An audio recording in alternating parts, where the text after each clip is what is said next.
de miles de personas en la manifestación, detrás de una gran pancarta enorme que cubre toda la manifestación y dice: somos las redes sociales. Aquí estamos.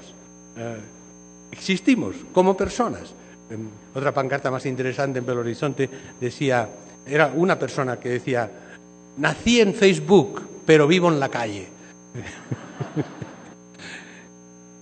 Es esa dualidad entre la red, pero luego aquí estamos en la calle, ocupación del espacio urbano y ocupación simbólica. Se ocupan plazas simbólicas o se hacen paseatas, manifestaciones simbólicas en las principales avenidas. Tiene dos grandes virtudes. Primero, la visibilidad, como digo. Pero segundo, es que como son movimientos en que no hay forma de pertenecer a nada, cualquiera que se sienta, no del movimiento, pero con el movimiento, simplemente sale a la calle y va a buscarlos y participa en una asamblea, está ahí, no hace falta nada. Y eso sí, respeto absoluto a cualquier opinión. Me acuerdo en una de las asambleas en la Plaza Cataluña en Barcelona, en un momento vi que una señora bastante mayor, casi tanto como yo, se apartaba de esto y se ponía a llamar con su móvil en un banco de la plaza. Y bueno, hice la cosa que hacen los sociólogos indiscretos, oí conversaciones privadas. Y le estaba diciendo a su familia: o sea, no os preocupéis, no pasa nada, son muy buenos chicos, son muy pacíficos, no pasa nada. Dice: pero estoy muy contenta, porque ¿sabéis qué? He hablado. Primera vez en mi vida que yo hablo en público. Esas experiencias liberadoras de que vas a la calle, te encuentras con otra gente y haces cosas. Y eso sí, hay que tener cuidado, cuando viene la policía hay que saber correr. Lo cual, digamos, ha pasado por distintas fases, porque eso, digamos, desanimaba a partir de una cierta edad a participar en las manifestaciones. Pero luego, en España en particular, empezó en Barcelona, alguien tuvo la idea genial de que si pones viejitos delante de la manifestación, protegen la manifestación. Ahora están intentando con parapléjicos. Bueno, ya veremos lo que les pasa a los pobres. Y entonces crearon un movimiento, de hecho, de exdirigentes obreros, sindicalistas, etcétera, que estaban aburridos en su casa, sin revolución, sin nada. Y cuando no había fútbol no sabían qué hacer. Entonces, y todavía tenían su cosa de luchadores, ¿no? Entonces se creó un movimiento que existe y que es muy activo, se llama los yayoflautas. Yayo quiere decir abuelo en catalán, pero flauta es otra cosa. Sus abuelos se acordarán, los abuelos de ustedes se acordarán de que en el mayo del 68, cuando de Gaulle quiso despreciar al movimiento, era la Xianli. Xianli es como la porquería de la calle. Bueno, en España los dirigentes del PP en el gobierno decidieron llamar de otra manera. Dijeron: son perroflautas. ¿Por qué perroflautas? Porque hay estos perritos que tienen forma de flauta que acompañan muchas veces a los vagabundos que duermen en la calle. Son perroflautas. Entonces ahora todo el mundo se llama algo flauta. Entonces estos se llamaron los yayoflautas. Y ha creado un movimiento muy potente de viejitos. Ahora, ¿proteger la manifestación? No, son a los primeros que pegan. Porque como no corren como los demás, a ellos sí los alcanzan y les pegan. Con lo cual, los han radicalizado y las imágenes de viejitos siendo apaleados por la policía han hecho que miles de otros viejitos dicen: ah, no, esto no, nos están pegando a nosotros, a los viejos. ¿Dónde está el respeto a la sociedad? ¿Dónde está nuestra dignidad? Ven ustedes los procesos cómo se encadenan. Entonces, muy importante la ocupación física del espacio, lo cual tiene problemas, porque a partir de un momento llega la policía, invariablemente. Tarda más tiempo, menos tiempo, pero fíjense que la ocupación del espacio público es un tema central de mi viejo amor, la sociología urbana. Las ciudades existen por el espacio público. El día que la gente no puede estar en un espacio público, espacio público que Lefebvre definía como el lugar donde puede pasar cualquier cosa en cualquier momento. En el caso de París era ligar, claramente. Ese espacio público va achicándose por toda clase de problemas, violencia urbana, control, normas burocráticas de todo tipo. Y cuanto menos gente va al espacio público, menos público es, y al final es un espacio desierto y peligroso. Eso es un tema fundamental de las políticas urbanas. Pues bien, si hay ocupación del espacio público simbólico, los movimientos existen, la sociedad visualiza y se ejerce un viejo derecho, el derecho a la ciudad, el derecho a que la ciudad es de los ciudadanos y que no depende del tráfico, no depende de la especulación inmobiliaria, no depende de que sean centros comerciales. Por ejemplo, los famosos malls que se están proliferando por toda América Latina no son espacios públicos, porque tienen llave, o sea, los cierran, y son espacios privados que tienen reglamentación privada. Entonces, la seguridad de los malls es la inseguridad en la calle, la inseguridad en el espacio público. Los movimientos crearon nuevos espacios públicos por todas partes, que siguen creándose más o menos en distintos momentos. Tercer rasgo, siempre aparecen los movimientos por una chispa de indignación, siempre, siempre, siempre. Es de distinto tipo, pero siempre ocurre algo, un incidente que enciende la pradera.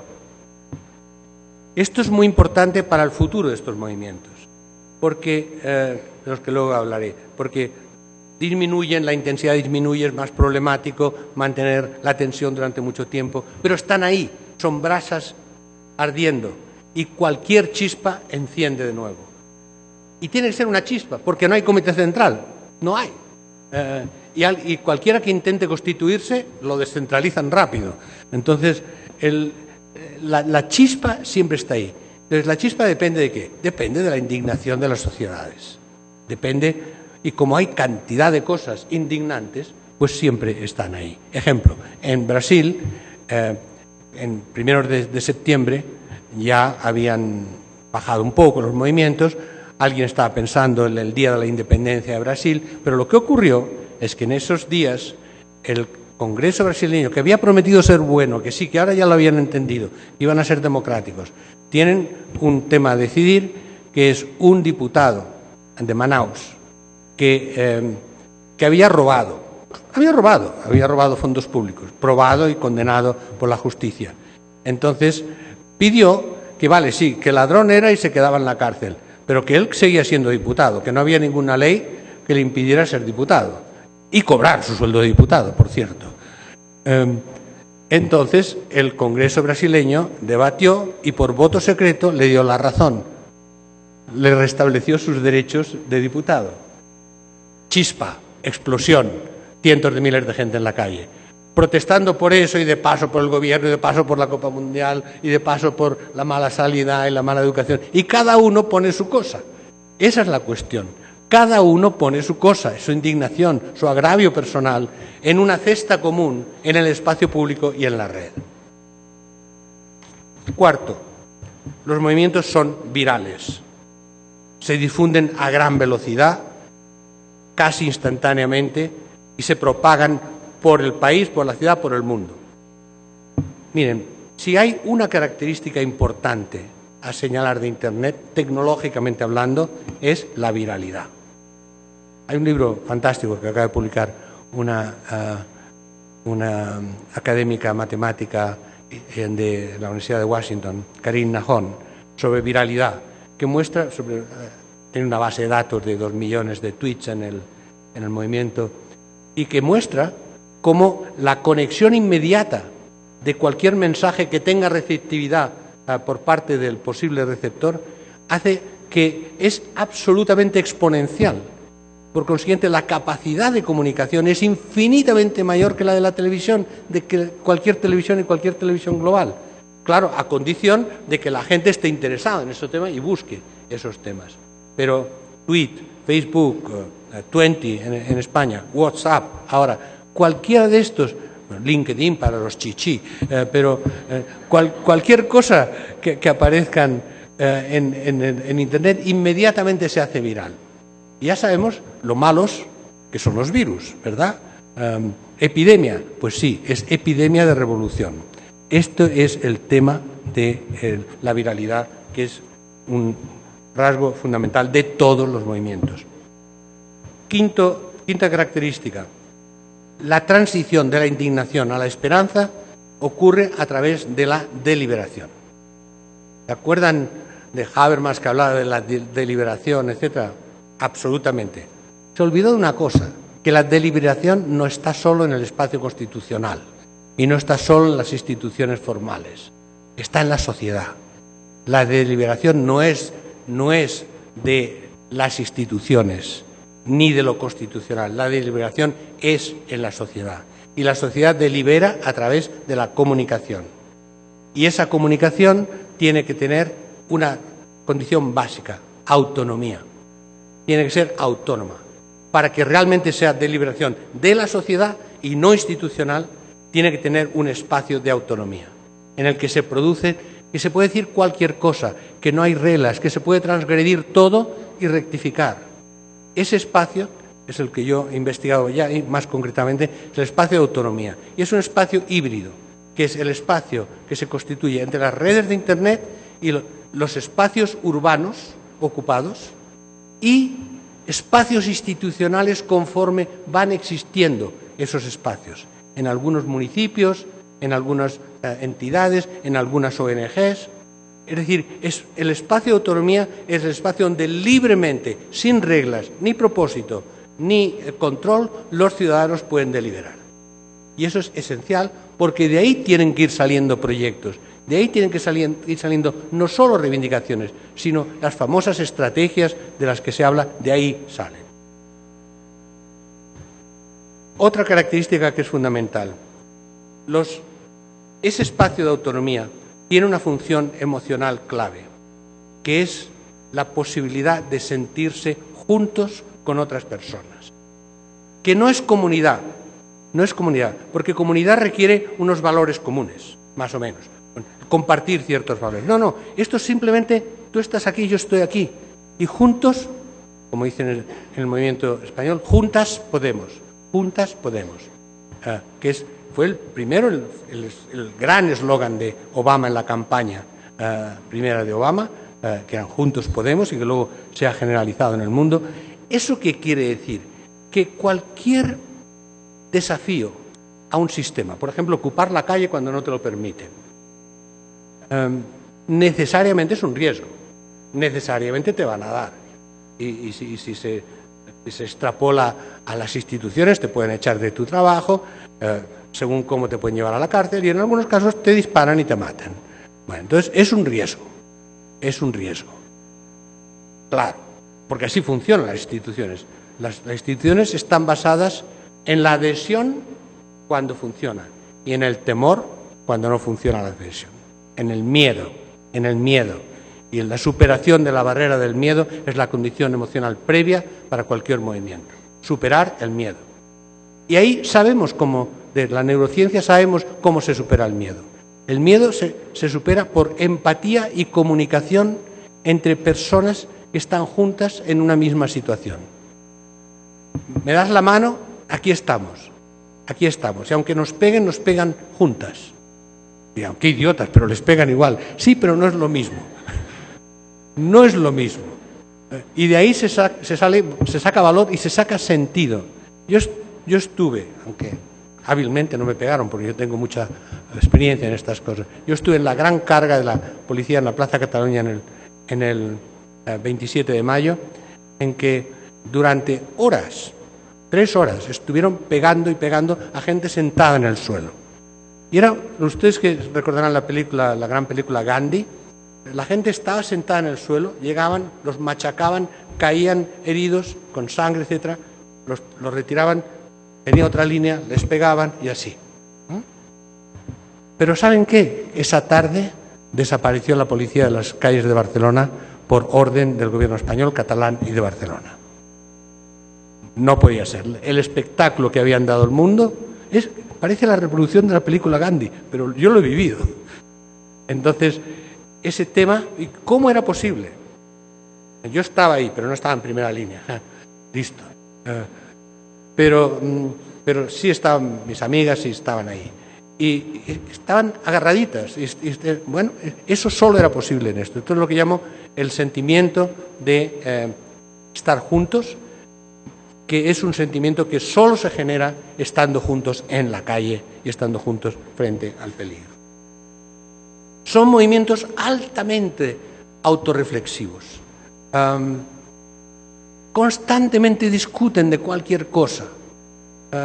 No solamente de lo que van a hacer y por qué la indignación, sino cada uno tiene su cosa, cada uno tiene su idea y lo intentan analizar. Como hay un alto porcentaje de jóvenes universitarios subempleados o sin empleo y que tienen mucho tiempo para reflexionar y un alto nivel de educación, hay discusiones fantásticas. Una de las que me impactó más en la Puerta del Sol de Madrid, una gran discusión sobre la aplicabilidad de la teoría de Heidegger al movimiento que estaban viviendo. Yo no entiendo ni cómo pudieron hacer la conexión, pero estuvieron seriamente media hora pidiendo la palabra y uno decía una cosa, otro decía otra. No, pero mira, lo que Heidegger dice es esto. Obviamente nadie mencionó para nada a Castells, afortunadamente, pero a Heidegger sí, es decir, son movimientos muy conscientes, pero no conscientes de una conciencia. Son movimientos de intentar reflexionar. Porque lo que pasa es muy sencillo. Se les ha caído el mundo. El mundo tal y como era no existe en sus mentes. ¿Y entonces qué? Primero hay un sentimiento de vacío.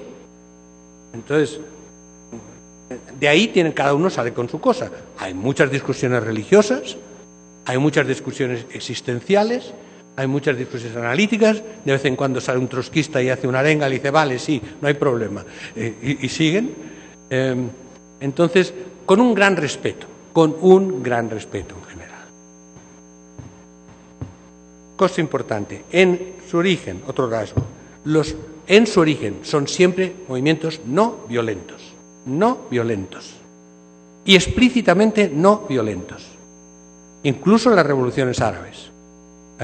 El movimiento de Egipto empezó por un llamado de una estudiante de la Business School del Cairo, de 26 años, Mahfouz, que se indignó de que había gente inmolándose por fuego porque tenían hambre y no podían comprar pan. Había ocurrido Túnez, y entonces hizo un llamado por internet en su página de Facebook, diciendo, miren, yo no aguanto más, miren nuestros hermanos de Túnez, cómo lo han hecho, yo me voy yo solita a la Plaza Tahrir, me planto allí y empiezo a protestar. Y espero que vengan más conmigo. Y miren, yo soy una pobre chica, débil. Hombres de Egipto, venir a protegerme. Jugó el sexismo al revés. Una chica con un valor y una fuerza impresionante. No, venir a protegerme. Claro, no fueron a protegerla, le pegaron una paliza, pero de ahí arrancó. Al día siguiente ella y otras amigas fueron y ahí empezó. Es decir, no eran movimientos violentos, no tenían armas, ni para nada, pero ahí está el tema clave. Estos movimientos solo pueden impactar su único valor, su única arma posible es el impacto en las mentes de las personas, es ganarse a la opinión pública, cosa que en España 75% los apoyan, en Brasil 70% los apoyan, no en cada cosa, pero en la crítica general, bueno.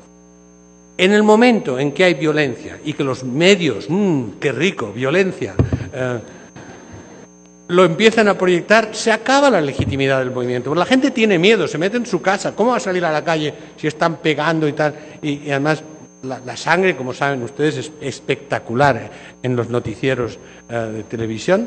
Entonces, en cuanto empiezan a correr, no ríos de sangre, en algunos casos sí, pero riachuelos de sangre son en primer plano inmediatamente. Entonces, esto es muy importante. Táctica general de todos los sistemas represivos, baja intensidad y alta intensidad, provocar la violencia. El momento en que consiguen que estos movimientos sean violentos, los deslegitiman, ahí los aíslan y al cabo de un tiempo se autoliquidan. Eso es fundamental. Y la discusión sobre la violencia es constante en el movimiento. Claro que siempre hay algunos excitados que dicen, no, pero la violencia del sistema no es legítima, la nuestra sí. Sí, chico, pero ellos son más violentos. Entonces, por muy legítima que sea la tuya, te van a dar, nos vamos a deslegitimar, les dicen los otros. Y aquí ya no hay más movimiento. Eso ha sido muy importante. Eso está siendo muy importante ahora en Brasil, en que han aparecido los Black Bloc, que se supone que es un grupo anarquista mundial que nació en Italia, que van todos vestidos de negro, todo muy teatral, todos vestidos de negro, encapuchados naturalmente, muy violentos, y atacan a cualquier cosa que se pone por delante, y el movimiento no sabe qué hacer, porque algunos pocos son anarquistas radicales, pocos. Otros son simplemente jóvenes enrabiados. Otros son criminales de la calle. Y otros son agentes de la policía, provocadores, como a lo largo de toda la historia siempre han existido. Cada vez que hay un movimiento social, la policía contrata a unos cuantos centenares de matones profesionales, de gángsters, que van allí. La policía intenta no meterse ellos directamente, tienen suficiente gente a sueldo que lo puede hacer. En el momento en que eso ocurre, acaba el tema. En Brasil están en un momento muy delicado en esta situación. Obviamente, en las revoluciones árabes esto es lo que pasó. Las revoluciones árabes, inmediatamente, la violencia de la policía, la violencia del ejército, en algunos casos, como en Egipto, consiguieron superarlo. En otros casos, no. El caso más dramático, obviamente, es Siria, que yo he seguido muy de cerca. Siria, durante 6 meses, Siria empezó con otra indignación, porque había una veintena de chiquitos de 12 a 14 años que estaban pintando grafitis tan terribles como decir que se vaya Assad. Obvio. Los agarraron y los torturaron a tope. Los padres fueron desesperados a protestar y los mataron a los padres. Todo esto salió en YouTube y ahí se armó. Inmediatamente miles y miles y miles de gente empezaron a manifestarse en esta ciudad, después en las otras. Durante 6 meses no hubo violencia por parte de los manifestantes. Mataron a casi 10.000 a sangre fría en las manifestaciones.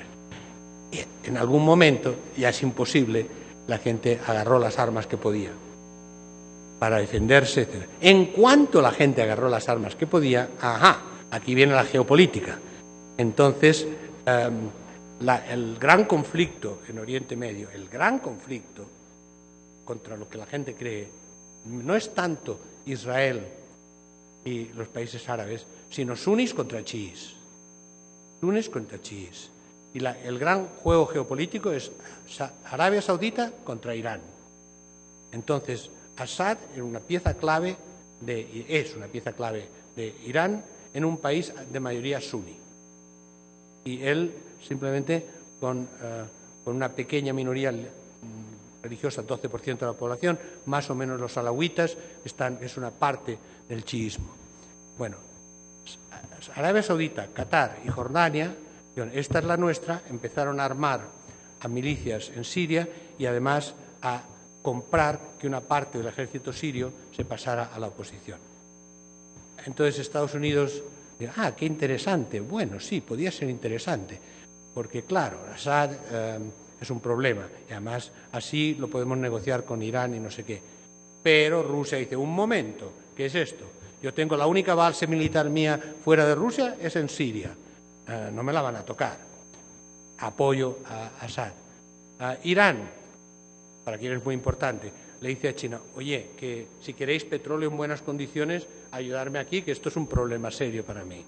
Y pide a Hezbollah del Líbano, se generaliza, hay una guerra civil montada en una guerra geopolítica, y saben que la primera víctima de toda guerra civil es el movimiento social. Ahí no hay asambleas democráticas, ahí no hay deliberaciones, ahí te matan o te mato. Y se acabó, Y puede haber una revolución en Siria de distinto tipo, cada vez las cosas están peor, pero ya no hay el movimiento social democrático, por eso es injusto el considerar que las revoluciones árabes necesariamente derivan hacia el caos. Por tanto, la violencia es un tema no resuelto en las mentes de la gente porque no son violentos, pero no resuelto porque las instituciones de ciertos países, por lo menos, reaccionan con violencia. Distintos niveles de intensidad. No vamos a comparar los masacres de Assad con las palizas de la policía en California o en Nueva York, o la continua acción del FBI en Estados Unidos contra entes del movimiento que van a sus casas, los interrogan, les confiscan computadoras, etc. Eso es así porque es normal. Digamos, no es normal en democracia, pero les da la razón a quienes dicen democracia hasta cierto punto. No son movimientos programáticos, otro rasgo. No son movimientos programáticos. No tienen programa. O bueno, tienen, para darles un ejemplo, en la Asamblea General de Occupy Wall Street en Nueva York, finalmente la Asamblea General consiguió un programa de 352 peticiones, incluidas el desmantelamiento de todas las bases militares de Estados Unidos en el mundo. Bueno, eso no es un programa, eso es una carta a los Reyes Magos, como decimos en España. Y no tienen programa por una razón muy sencilla, porque no hay suficiente unidad, ni ideológica, ni programática, ni estratégica. Entonces, es un movimiento expresión de la sociedad en toda su diversidad. Eso llega más tarde, llega cuando se sedimentan las cosas, entonces se hacen programas para ser elegidos, todo ese tipo de cuestiones. Pero los movimientos como tales no tienen programa. Pero tienen algo, tienen un proyecto. No tienen programa, pero tienen proyecto. Tienen un proyecto implícito. El proyecto común a todos es un proyecto de nueva democracia. Es un proyecto de democracia en red, en base a deliberaciones y decisiones a la vez en Internet y en asambleas, y disolver las instituciones tradicionales y reemplazarlas por una sociedad que se gestiona a sí misma. Ese es el proyecto implícito y común en todos sitios. Es una utopía, obviamente. Ajá, utopía. ¿Utopía qué es? Utopía simplemente quiere decir que no existe en ningún topos. Pero una utopía no es cualquier cosa. Es muy potente, porque las utopías anidan en las mentes de las personas y hacen cosas materialmente muy potentes. El liberalismo fue una utopía, nació como utopía. Socialismo nació como utopía. Anarquismo, utopía. Comunismo, utopía. Deformada del socialismo, pero utopía. Las grandes ideologías de organización política de la historia siempre han sido utopías para empezar. Y luego se van decantando, se van reorganizando en relación, pero empiezan como utopías, empiezan como que todo se puede resolver con un voto. Eso es una utopía, ¿verdad? Además, sobre todo con un voto en que solo votan los hombres y cuando tienen propiedad. Y eso ya era la gran revolución, y era la gran revolución. Pero la utopía que había detrás era la utopía de la autodeliberación, de la autodecisión de la sociedad. En resumen, entonces, como decía, después de todo esto, ¿qué? Bueno, primero, no es después, porque los movimientos siguen generándose constantemente. Están ahí, para empezar, viven en Internet siempre. No han desaparecido, no desaparecerán. Es un constante debate. Eso es la cuestión del espacio del movimiento social en Internet. Nunca desaparecen. Son lo que yo llamo movimientos rizomáticos, que como los rizomas son subterráneos, están en Internet, están en el espacio de Internet, y de vez en cuando surge un bulbo, surge algo, en función de ciertas condiciones. Por tanto, no han desaparecido, están ahí y, al contrario, se están expandiendo porque todas las inmensas presiones que en el conjunto del mundo no se canalizan por las instituciones políticas, todas esas presiones están aprendiendo a vivir en ese otro espacio político-social, en donde se cruzan los deseos, los proyectos y la incapacidad de expresarla institucionalmente. Porque esto, les recuerdo, ocurre en un contexto básico, que es la crisis de legitimidad política de las instituciones democráticas creadas en los últimos 200 años. Esa es una crisis de legitimidad en profundidad. Hay cantidad de datos que avalan lo que acabo de decir, y algunos están publicados. Hay una crisis. ¿Qué quiere decir crisis de legitimidad? No es muy sofisticado. Que la gente no confía en las instituciones políticas, en los partidos políticos, en los líderes, en los gobernantes. Mayoritariamente y ampliamente y en todo el mundo, menos Escandinavia. menos Escandinavia. Que algo habrán hecho para que la gente se fíe de ellos, ¿no? O sea, que no es imposible, que la democracia no es una utopía. Si hay países, aunque sean pequeños, en que la gente realmente se fía de sus políticos, de sus partidos, etc., y aún así, porque tanto en Finlandia como en Noruega hay dos partidos xenófobos y antisistema que tienen 20% del voto en este momento. O sea, que hay una crisis de legitimidad profunda. Llega una alternativa, se hunde al año. Francia, llegan los socialistas al poder, se iba a arreglar todo después de 20 años ausentes de la elección. Un año. Primer partido en intención de voto para las europeas, los neofascistas del Frente Nacional.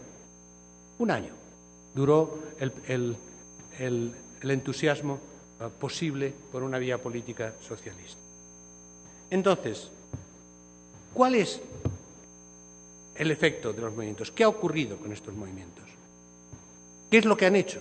Finalmente esto, ¿qué es lo que han hecho?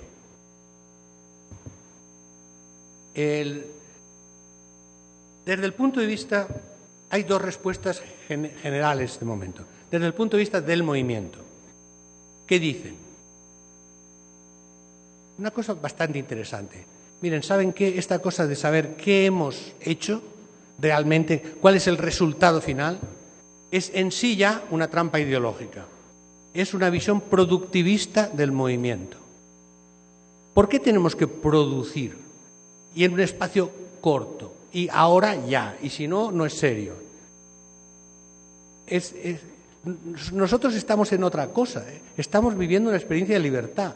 Estamos intentando comunicarla a la gente. Estamos en otra fase personal y colectiva. Y lo estamos pasando muy bien, aunque nos peguen de vez en cuando. ¿Qué quiere decir que hemos hecho, que hemos producido? Bueno, pues hemos producido manifestaciones, cambios en la conciencia de la gente, hemos hecho una cantidad de cosas. Y entonces, ¿qué? La productividad es solo cuando hay una elección y gana otro partido. Pero es que justamente eso es lo que discutimos. Es que lo que discutimos es que ganando otro partido se arreglen las cosas. Puede haber algunos cambios, desde luego, pero no es la crítica, no se relaciona con la crítica fundamental que estamos haciendo. Y ahora no estoy justificando, estoy diciendo cuál es la postura del movimiento. Es, si nosotros estamos negando la legitimidad de estas instituciones, entonces no nos digan que no ganamos elecciones, porque es que no estamos en eso. Esa es la posición del movimiento. Mi posición, más analítica en este sentido, es lo que llamo mi teoría romántica del desarrollo de la sociedad. Los movimientos sociales son los que cambian la sociedad. Lo sabemos por cantidad de observación histórica. Pero siempre mueren los pobres, siempre mueren. Siempre mueren. Mueren por represión, mueren por cansancio, mueren por cooptación. Desaparecen siempre. Lo importante es cómo desaparecen, cuáles son las semillas que dejan, hasta qué punto su existencia ha impactado formas de pensar y de hacer. Miren, las organizaciones feministas de los años 60 o 70, como organizaciones, no tienen gran vitalidad general. Y muchas de las formas concretas en que tomaron en ese momento no han fructificado. Sin embargo, ha habido una revolución cultural en el mundo, desde luego en Europa, en Estados Unidos, en América Latina, en México también. La forma en cómo ustedes, jóvenes mujeres mexicanas, hoy se piensan no tiene nada que ver con lo que sus madres, por no decir sus abuelas, se pensaron. Nada que ver. Esa es una revolución, y la más fundamental de todas, porque si la mujer se piensa a sí misma de otra forma, eso cambia las relaciones personales, la sexualidad, la educación, la familia, cambia todo. Ese es el agente subversivo de revolución que no hay manera de controlar porque está en sus mentes. Bueno, todo eso fue el movimiento de mujeres, feminista y no feminista, porque había mujeres no feministas, pero que eso está ahí. En los años 60, los movimientos ecologistas eran tachados de capitalistas por la izquierda marxista tradicional. Decían, ¿cómo? Aquí lo importante es las fuerzas productivas. ¿Cómo vamos a...? No, no, esto es una trampa del capitalismo, de que no tenemos que producir, de que la clase obrera no sé qué. Bueno, que eran, en estricta teoría, era correcto. Para más lo importante eran las fuerzas productivas. Y los obreros eran para hacer avanzar las fuerzas productivas que bloqueaba el capitalismo. Eso es en estricta teoría marxista. Bueno, pues esos locos ecologistas ahora han cambiado la forma en cómo pensamos el mundo. No han solucionado los problemas, pero todos los políticos se tienen que pintar de verde antes de ir a una elección. De verde pálido, de verde oscuro, pero si no eres un poco verde, no. Sobre todo con los jóvenes y que resulta que ahora empiezan a votar.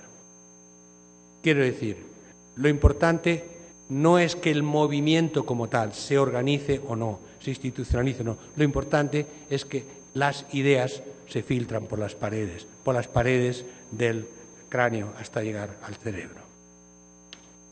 Y por tanto, lo que ha habido es un impacto muy fuerte en la opinión pública y en el discurso público, en casi todos los países donde el movimiento ha tenido importancia.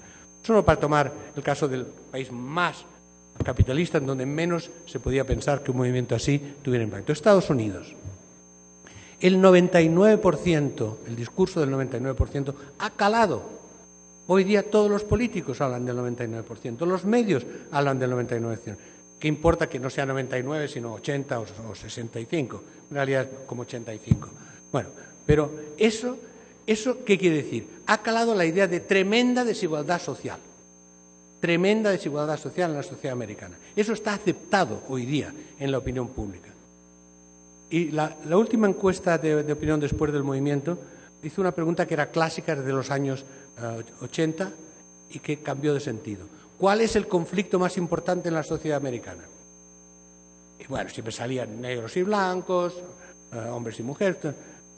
Por primera vez, 65% de la población dijo el conflicto entre pobres y ricos. Eso antes se llamaba lucha de clases. Que de repente una sociedad como la estadounidense adquiera conciencia de que es una sociedad de clases y que hay un conflicto de clase, eso es serio, eso es muy serio. Y luego, ¿cómo eso se deriva? Bueno, que entonces ahí se mete el Tea Party, que hace sus cosas y deriva a la extrema derecha una protesta social, o que el Occupy está mirándose el ombligo durante un tiempo. Bueno, eso ya son cuestiones tácticas, pero el cambio básico, el cambio de qué es la sociedad de Estados Unidos ha tenido ya lugar. Cambio institucional. Ha habido cambios institucionales importantes, desde Islandia con una nueva constitución, pero sobre todo ha habido cambios institucionales en los países árabes. Puede decir que no nos gustan, pero cambio ha habido, ¿eh? O sea, puede decir que esto es horrible. Y, bueno, de hecho, un medio de prensa tan inteligente y sobre todo tan revolucionario como The Economist sacó un número especial recientemente sobre las revoluciones árabes, diciendo, ¿saben qué? Realmente está cambiando todo. Y recuerden el tiempo que tuvieron las revoluciones europeas para realmente cambiar los sistemas. Es un proceso y es caótico. Todo esto es el Economist. Es caótico y pasan cosas y matan gente. Esas son las revoluciones. Están en un proceso revolucionario que no se ha detenido. Si luego les interesa, les digo algo más sobre Egipto en este sentido. Irán. Yo estuve en Irán hace 6 años o así y vi una sociedad movilizada, seriamente movilizada. Estuve con la gente reformista de Hatami, etc.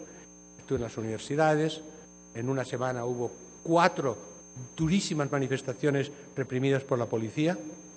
No es una sociedad islámica controlada, muerta. Mujeres, 55% de los estudiantes universitarios son mujeres.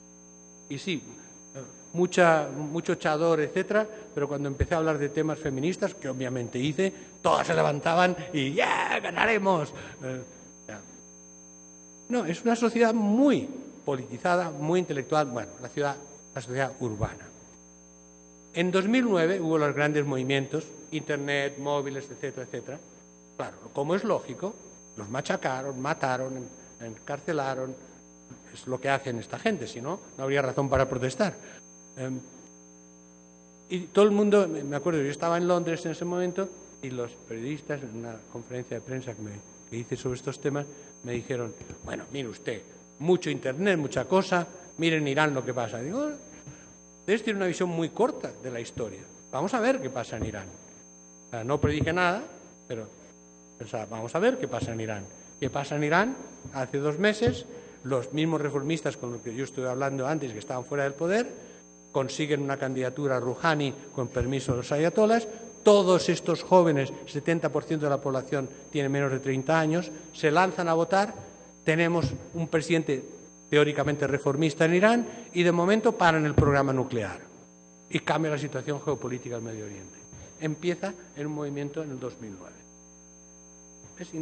Claro, no tenemos las verificaciones, estudios de panel para hacer realmente la relación causa-efecto, pero digamos, en términos metodológicos, que mi interpretación no es desmentida por los hechos. Así que veamos si hay otras interpretaciones en el tema. Hay muchas victorias reivindicativas en muchos países y luego hay 2 cosas a las que me quería referir. En primer lugar, sobre el impacto sobre los sistemas políticos. Un impacto inesperado y un impacto potencialmente muy importante, mirando a nivel mundial. En Italia,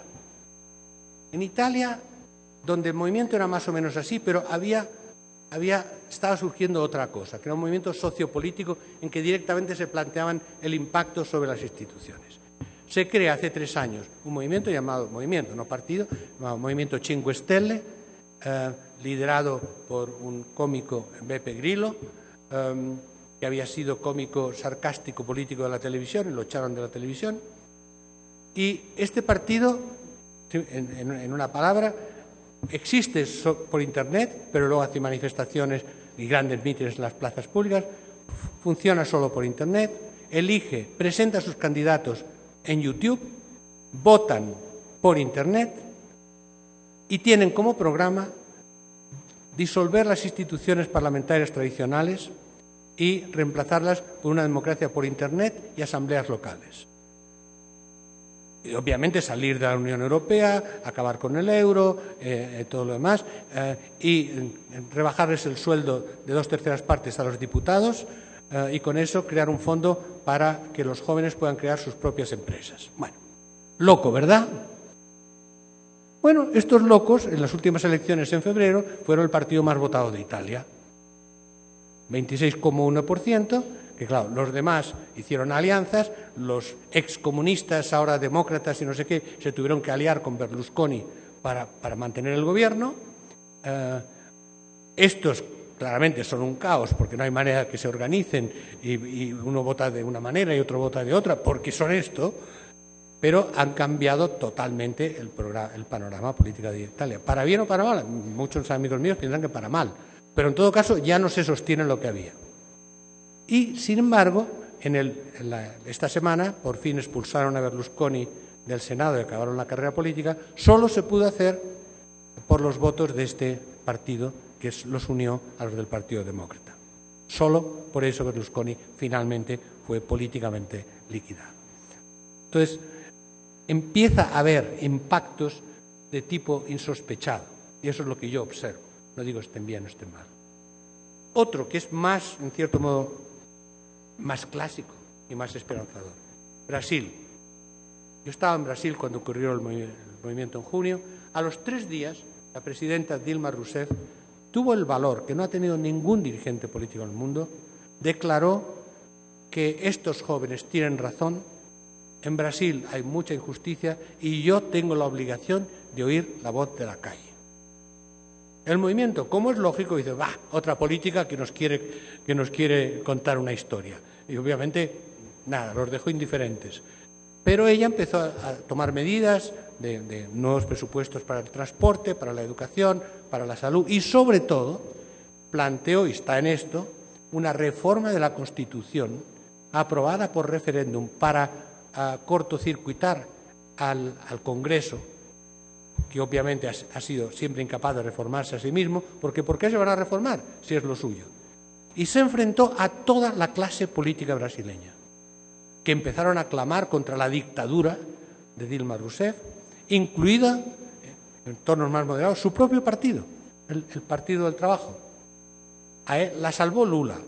La salvó Lula, que dijo, no, dejar a Dilma, que tiene razón, que los jóvenes, que no sé qué. Entonces ahí andan Dilma y Lula diciendo que, bueno, que hay que escuchar a los jóvenes, que hay que cambiar la clase política, que hay que cambiar el sistema parlamentario en Brasil. Brasil, que es el país, con permiso de México, decisivo de América Latina.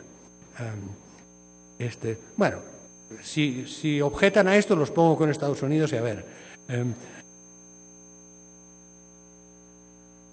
La elección presidencial en Brasil, 2014, la candidata favorita es Dilma Rousseff, ampliamente. Pero ¿cuál es la segunda? La segunda candidatura favorita. Marina Silva, miren por dónde. 2 mujeres. Y Marina Silva es una líder ecologista que yo conozco personalmente, que fue ministra con Lula del Medio Ambiente. Cuando vio lo que hacían con el medio ambiente, dimitió y creó su propio partido. Luego ahora ha tenido que unirse a otro partido porque habían hecho una historia de procedimiento. Marina Silva, desde el primer día del movimiento, apoyó incondicionalmente al movimiento. Miren por dónde. Las 2 líderes de Brasil están en relación, al menos de valores, con el movimiento. Y hay alguna otra gente, el Tarso Genro, el gobernador de Río Grande do Sul, el creador del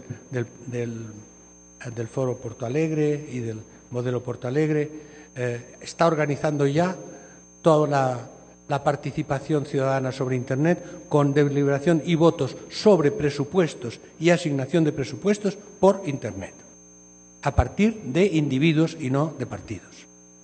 Empiezan a surgir cosas en ese sentido. Michelle Bachelet, la futura presidenta de Chile, ya ha dicho varias veces que ella se va a inspirar en las demandas del movimiento social chileno, del movimiento estudiantil, que ya les ha dado, o les ha prometido, la primera reivindicación, que es educación superior gratuita en todas las universidades públicas en un plazo de 6 años. Y obligación a que sea gratuita para todas las privadas que reciban fondos del gobierno.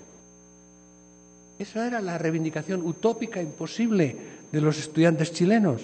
Bueno, lo ha prometido en su campaña electoral. Si no lo hace, tendrá otro movimiento el doble de fuerte. ¿Y por qué lo hace Michelle Bachelet? Porque ella entiende algo muy profundo. Ella entiende la crisis de legitimidad.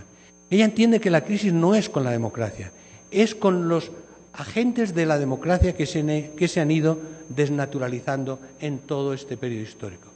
Su problema son los partidos políticos chilenos, empezando por el suyo, el Partido Socialista. Entonces, ¿cómo puede gobernar con partidos que son clientelistas y no quieren proyecto, sino quieren sus intereses personales, apoyándose en un movimiento social, apoyándose en un movimiento de la calle? ¿Problemático? Ya lo creo, porque ahí vamos al estilo tradicional latinoamericano del líder y el pueblo. Problemático. Pero es que ocurre que entre el líder y el pueblo, en ese intermedio, lo que piensa Michelle, que no lo diría nunca y por tanto no se lo puedo atribuir, pero lo que yo creo que piensa Michelle es que su fuerza está en la sociedad. Su fuerza está en la sociedad. Los partidos pueden cambiar si la sociedad los empuja, pero si se les deja, están ahí. Entonces, en conclusión, lo que yo he estado observando en estos últimos 3 años es la emergencia de una enorme oleada de cambio social sobre las ruinas de un sistema político que está absolutamente deslegitimado en la mente de la gente. Estamos en un periodo de transición histórica, un periodo a la vez esperanzador y peligroso, pero realmente lo que sí podemos decir es que si hacía falta que hubiera cambio, lo está viendo. Eppur si muove.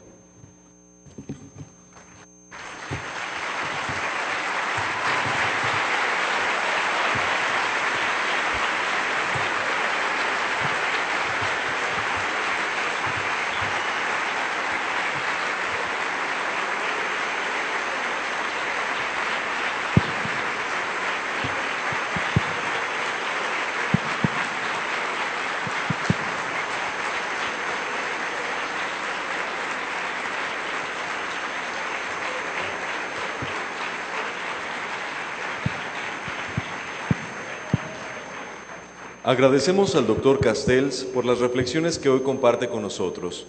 Vamos ahora a una sesión de preguntas e inquietudes. Para agilizar la dinámica, hay que levantar la mano para hacerles llegar el micrófono. Esta dinámica se hará a través de bloques para que el Dr. Castells pueda atender a varias preguntas, 3 preguntas por bloque, en una sola intervención. Sin más, agradecemos mucho, por favor, gracias doctor, que levantemos la mano y se les haga llegar el micrófono. Y que levanten la mano para que yo los pueda ver también. Hablen despacito, por favor, que los pueda entender perfectamente. O sea, pregunta corta y tono despacio. ¿Ya estamos listos por allá? Aquí. A ver, vamos acá y luego nos vamos a este lugar. Compañera, por favor. Hola, muy buenos. Acá, de este lado. Allá está, doctor, mire, a la izquierda. A la izquierda, ahí está. Muy buenas tardes, profesor Castells. Mi nombre es Karina Mejía. Bueno, yo tengo una duda un poco que lleva su teoría como a la situación local.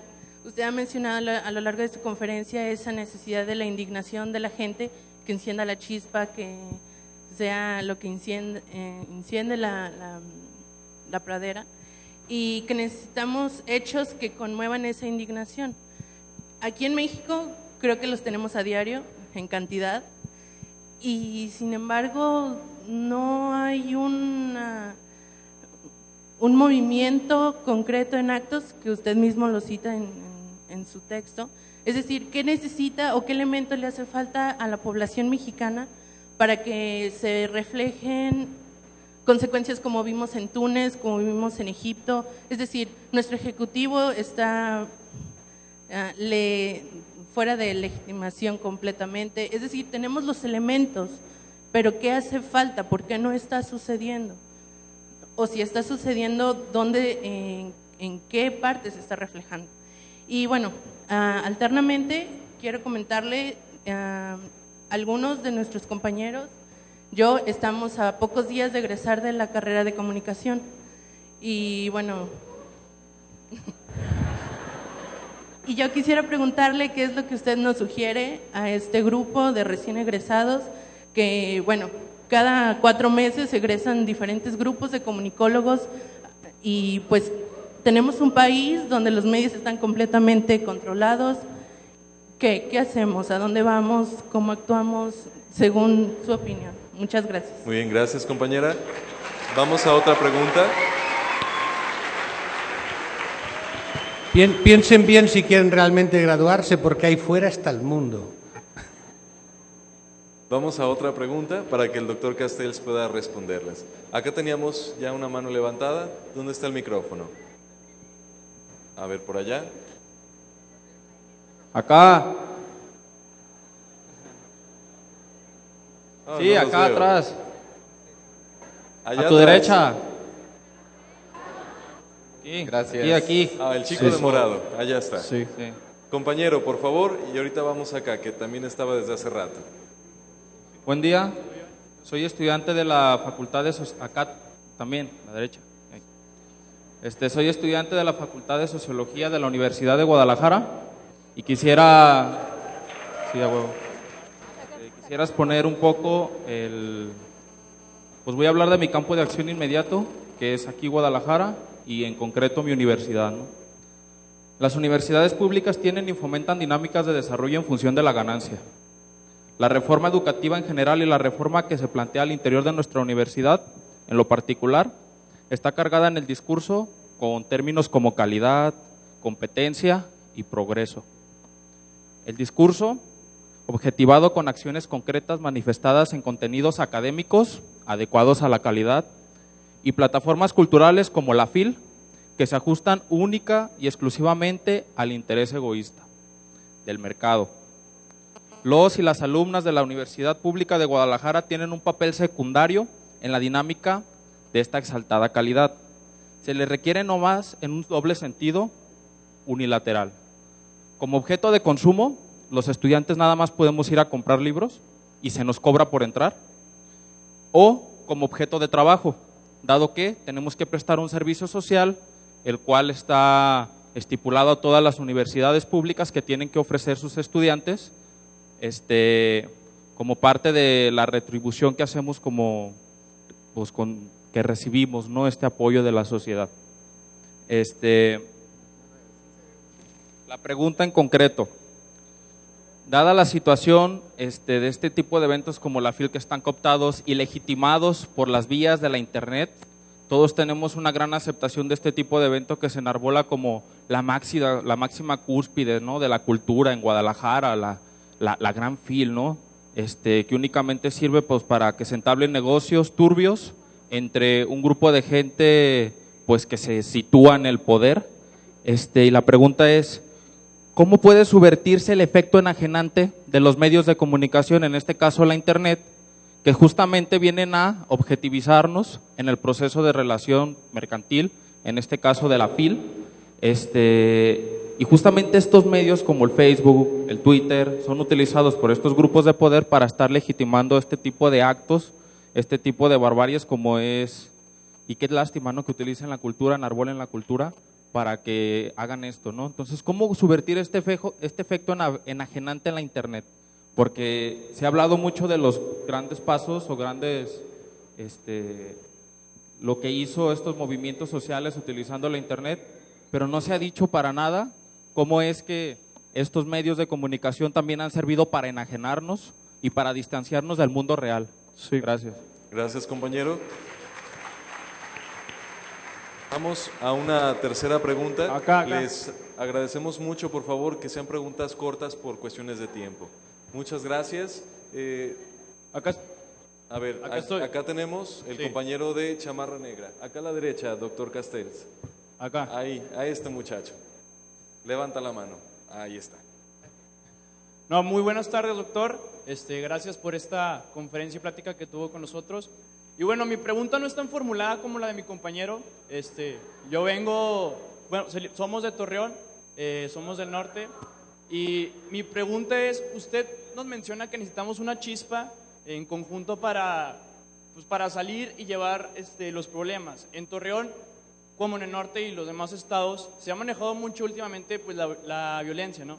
Entonces, ¿usted hasta qué punto nos puede decir o se puede imaginar qué tenemos que hacer, o hasta qué punto vamos a llegar en donde decimos ya basta, se acabó? O sea, y como sociedad unida, como unión de personas por un mismo fin, ¿qué tiene que pasar para poder decir ya basta? Y pues, no sé si la palabra correcta sea rebelarnos, ¿verdad?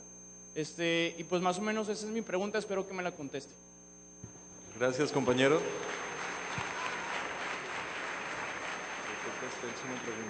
¿Gusta que haya otro bloque de preguntas? Sí, de tres en tres. Okay, perfecto. Bueno, muchas gracias por estas intervenciones que siempre dan ideas y propuestas. Bueno, les tengo que confesar que yo, así en situaciones de acto público académico, tengo una gran resistencia a decir qué hay que hacer, porque eso sería asumir un papel de liderazgo en el fondo político que no es el mío. Y por otro lado, esto se acentúa todavía mucho más en una situación que desconozco. Desconozco la situación concreta de la Universidad de Guadalajara, de la URIVA y de la ciudad de Guadalajara. Pero por puro respeto y afecto a los problemas que ustedes plantean, y que es normal, porque son sus problemas, es aterrizar el análisis sobre otros sitios en lo que son sus vivencias, es lo normal. Entonces, me voy a referir a sus vivencias, y lo haré lo mismo con las otras preguntas o comentarios, a sus vivencias sin necesariamente responder al qué hacer. Entonces, primero sobre qué pasa que en México hay muchas causas para indignación, pero luego no hay chispa. Bueno, primero, por lo menos que yo sepa, aunque ahora debe estar en otra fase, pero en el mundo quedó impactado por el movimiento del Yo Soy el 132, que salió de ahí, que ha seguido y que, por cierto, que yo sepa, se inició en la Facultad de Comunicación de de la Ibero, que por cierto es la facultad con la cual hay una relación académica con mi propia escuela de comunicación, pero no tiene nada que ver con esto. Pero por eso sé los detalles de cómo nació. Y luego, aunque ha tenido intervenciones menos espectaculares, pero de hecho sigue existiendo en la red y siguen habiendo iniciativas. Por lo tanto, no creo que México esté fuera de esa órbita mundial. Pero hablando de en qué medida las situaciones de cambio social, de movilización social en México, tienen, yo diría, dificultades añadidas, hay dos cosas que son bastante profundas en México y que dificultan, aunque al mismo tiempo el día que explote, explota. Primero, que es un país particularmente basado en redes clientelares en la política. Y por tanto, cualquier idea de activismo político se suele canalizar por algunos de los partidos institucionales, sean de izquierda o de derecha o de centro, o del mundo surreal, que también hay. Y por consiguiente, a menos que sea un movimiento puramente de jóvenes, espontáneos, etcétera, la relación, no sé, de sindicatos de maestros, otros sindicatos, todo esto es un gran entramado institucional que lleva decenas y decenas de años y en el que las movilizaciones, protestas, críticas se leen en dos claves. En la clave de quienes hacen la protesta, pero en la clave de quién se va a beneficiar de la protesta y quién saca rédito político o gremial de esa protesta. Por tanto, es una situación, yo diría, más controlada que en la mayor parte de otros países de América Latina. Pero, sin embargo, precisamente por eso, el momento en que protestas espontáneas atraviesen esa barrera corporativa de control y canalización de protestas en la sociedad, pueden ser más efectivas porque en un sistema muy entramado, si se deshace un hilo, se van deshaciendo los demás. Ahora, el otro tema es un tema dramático y doloroso, que todos sabemos. México está en una guerra. México está en una guerra. Que no voy a detallar porque ustedes lo saben dolorosamente. En situación de guerra es mucho más difícil que la sociedad civil se exprese y se manifieste con toda su fuerza, porque hay siempre ese trasfondo. Y yo creo que uno de los principales movimientos que han ido surgiendo en México son movimientos directamente contra los actores de esa guerra, directamente contra los violentos que están en todas partes. Y eso ahí hace falta mucho valor, mucho valor. Cuando hace 2 años, estaba hablando en la UNAM en el DF sobre mi libro Comunicación y Poder, y los estudiantes me preguntaban también, pero bueno, ¿qué podemos hacer? Yo mi sentimiento profundo y el sentimiento de lo que he observado en muchas sociedades es que si la gente fuera y más allá de los partidos y de los gobiernos, si los ciudadanos no toman en sus manos de forma pacífica y heroica a la vez la lucha contra la violencia en todas sus manifestaciones, México no se sale. México no se sale.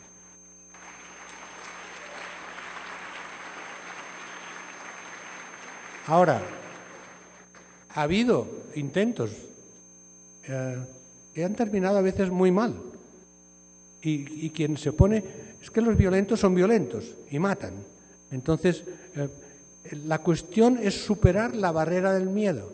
Esa barrera del miedo solo se supera juntos, juntas, no juntos de 3 ni de 3.000, sino de 3 millones. Es ahí, y es ese momento en el que todavía no se ha llegado a encontrar en México, porque el poder de intimidación es tremendo y además porque siempre se espera, bueno, ahora hay otro gobierno, quizá este lo haga diferente. Es que el problema no son los gobiernos, es el aparato de Estado en México. Está corroído, está corroído. Y muchos buenos funcionarios públicos de distinto tipo que han intentado oponerse a la violencia, los han matado o han tenido que huir.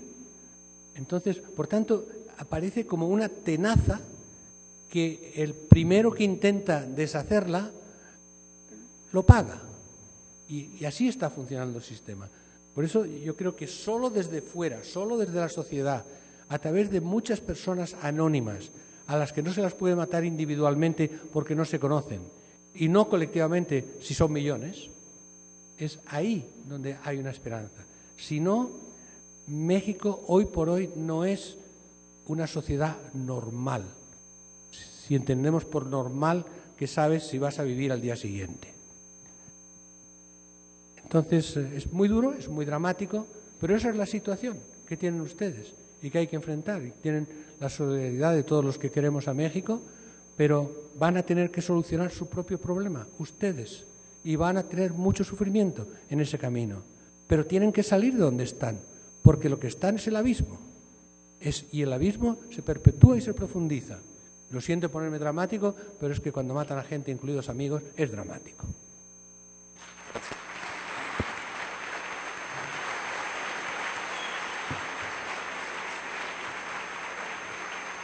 Gracias, doctor Castells. No, un momento. Lo siento, es que esa respuesta era particularmente larga porque no podía no expresarme claramente. Más rápidamente, los otros dos que se han planteado. El tema de la Universidad de Guadalajara, claramente no puedo entrar porque no sé lo que estoy hablando, pero ahí también yo diría, la clave en dinamizar las instituciones, sea la Universidad de Guadalajara, la UNIVA o cualquier otra, es la participación. La participación no quiere decir que los estudiantes tengan que estar en todos los aspectos de la vida de la universidad, pero sí que tienen que estar plenamente implicados en el conjunto de la vida universitaria, de la comunidad universitaria. Y eso Internet lo facilita, lo siento, pero eso Internet lo facilita mucho si hay un sistema Internet que permite esa participación, que permite registrar las distintas demandas, que permite a veces votar por Internet. Hay enormes posibilidades. ¿Pero qué ocurre? Usted dice muy bien, pero Internet también puede servir para negocios sucios y para perpetuar el poder. Claro que sí. Internet no es la panacea angélica universal. Internet es la expresión de la sociedad, de nosotros mismos. Y si somos bichos, Internet estará lleno de bichos. Y si somos demonios, de demonios. Si somos ángeles, de ángeles. Y es una lucha continua entre el bien y el mal que también ocurre en Internet. Pero lo que es importante desde el punto de vista institucional es abrir canales de participación para que los proyectos positivos y de valores constructivos se puedan expresar y para que los estudiantes sientan que son parte, que son protagonistas del proceso. Y entonces, a partir de ahí, se inicia el conflicto dentro y fuera de Internet con quienes intentan apropiarse la comunicación y apropiarse la decisión. Y en último término, el tema que hablamos del basta y qué tiene que pasar es un poco lo mismo que señalé anteriormente, pero lo único que es seguro que no tiene que pasar es violencia. Porque en violencia ganan siempre los malos, para decirlo así, en términos poco analíticos. La violencia siempre ganan los malos, porque incluso si ganan los buenos se hacen malos por el mismo hecho de ganar. Y eso es lo que la historia nos enseña. Todo lo que son revoluciones sangrientas acaban comiéndose a sus propios hijos y violando a sus propias hijas. Es lo que hacen en otros contextos centroamericanos, por ejemplo. Entonces, el tema de violencia es un tema en el que hay que ser, yo diría, gandiano radical. Claro, lo mataron al pobre, ¿verdad? Entonces, pero en mi opinión, y no solo personalmente, sino analíticamente, la violencia engendra violencia y espirales de destrucción. Yo creo que afortunadamente en estos movimientos se ha superado la vieja historia de la violencia revolucionaria, la guerra justa, la guerra injusta. Todas las guerras son injustas, porque todas las guerras mueren inocentes. Entonces, ¿qué tiene que pasar para que esto cambie? Que ustedes decidan que tiene que cambiar. Y ustedes y otros miles y otros millones. Eso es lo que tiene que pasar. Porque motivos de indignación y chispas no les faltan. Cada uno lo tiene en su vida cotidiana. Gracias, doctor Castells. Vamos.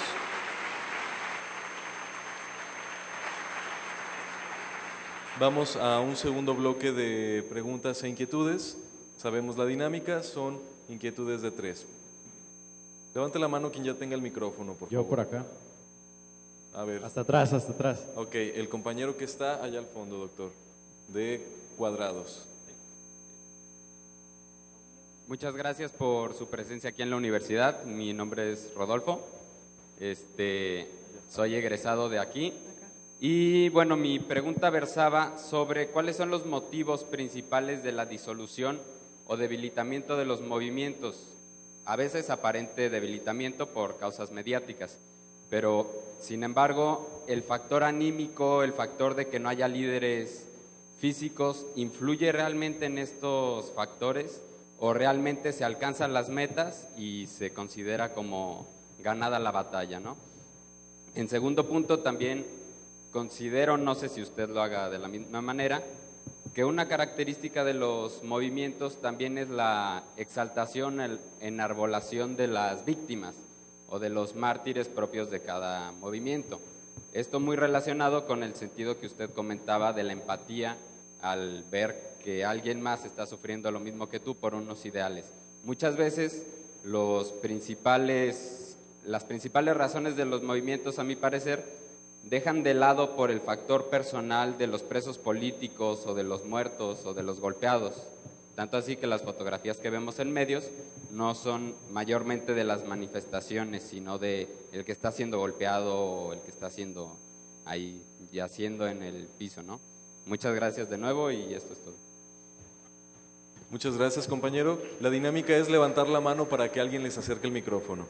Acá, ¿Sí? hasta atrás, por favor. Atrás con el compañero de blanco. ¿Alguna mujer, por favor? Aquí. ¿Alguna chica también? ¡Ey! ¿Dónde? Yo acá. Hay que pararse, compañera. Hola. Ok, vamos con la compañera y vamos contigo, ¿vale? Ok, compañera, por favor. Gracias. Hola, profesor. Buenas tardes. Mi nombre es María José del Olmo y quería darle un comentario, pero también quisiera ver su perspectiva al respecto. Yo soy de Culiacán, Sinaloa, no sé si sepa dónde es. Es muy al norte y es el estado donde provienen todos los narcotraficantes mexicanos. Bueno, sí, o la gran mayoría. Honestamente. Bueno, quisiera preguntarle, yo estaba leyendo efectivamente en Facebook una frase que creo que me pareció bastante perturbante. Dice, México es un país de gente tradicionalmente conservadora, pero ridículamente desinformada. Entonces yo quisiera preguntarle qué piensa al respecto de esta situación en la que vivimos, que no es que tengamos falta de chispa, pues los mexicanos somos revolucionarios casi por herencia, sino quiero preguntarle, más allá de eso, que tenemos algo antropológicamente heredado de bajar la cabeza, de no buscar problemas más allá que afecten a seres queridos. Entonces quisiera preguntarle qué piensa al respecto de esto. Gracias, compañera. Gracias. Por acá. Levanten la mano y algún chico o chica del comité coordinador les acercará un micrófono, por favor. Yo soy breve, estaba esperando desde hace rato. Sí, compañero, no se exalte. Vamos con el compañero de blanco, por favor. Terminamos este bloque, ¿ok? Ok. Muchas gracias a los organizadores. Y bueno, mi pregunta es breve. Yo quisiera saber si existe algún movimiento social que haya sido provocado por algún poder político y si esto es así, ¿de qué manera se podría combatir en un futuro que no sucedieran estas cosas? Gracias.